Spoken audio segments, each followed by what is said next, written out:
Want to do a real quick video, guys. Talk to you about something I read in a mainstream newspaper that inspired me, which in and amongst itself is seldom today. But I read an article about a guy named James Burns, who has a high level of disdain for the band Weezer. And he decided to take that disdain to another level publicly, launch a campaign to try to raise $10 million through an online petition in hopes that the band would take the money and split up. Now, originally, I thought to myself, how ironic is it that a group of people could band together, raise so much money, simply to get a group of guys to stop doing something they love? But when I read his cause, I was taken back. I was almost awestruck by how similar it is to a battle that we've all been fighting for so long. So let me read this to you and see if you can relate it to a subject maybe you know I'm a little more familiar with.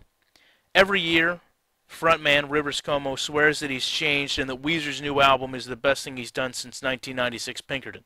And what happens? Another pile of crap like Beverly Hills or I'm Your Daddy. This is an abusive relationship and it needs to stop now. I'm tired of my friends being disappointed year after year. I'm tired of endless whimsical cutesy album covers and music videos. I beg you, Weezer, take our money and disappear. Now, if you remove the context of songs, videos, and the band, does that not sound like a relationship you're familiar with? So what I've done is I've looked for an NFL rule called the Palpably Unfair Act, which, although I've never seen it used, is a rule that when a referee determines that act has occurred and deprived another team of a touchdown, for example, if a player came off the bench and tackled a runner who was clearly en route to the end zone, they awarded the touchdown anyway. So what I've decided to do is create on the same site the Palpably Unfair Act, which is aimed at simply delaying EA Sports Madden 2012's release to create a more competitive product or relinquish NFL exclusivity. Now, I realize there's a ton of loopholes in this. Yes, I understand that part of the contract EA Sports and the NFL have guarantees a yearly game. But what I also understand is if some random guy can simply dislike a band and raise $430, then people like me on YouTube and the support I get from other people would certainly be enough to draw public attention on a national level.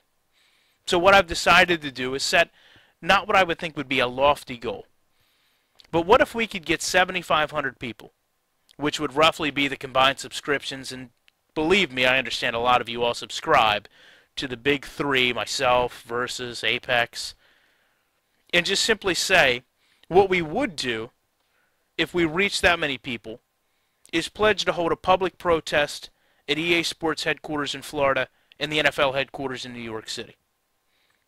Even just the threat of doing that, I think we could get some national exposure for our cause. And not that me or anybody else here is out to get famous. I think it's been well documented what we want, which is just a better product or a competitive marketplace. So I'm going to challenge you guys. Can you make a video that supports me? Can you find other people that would support us? Can we outnumber some random guy that doesn't like a band anymore? And I'm not asking you for a dime like he is.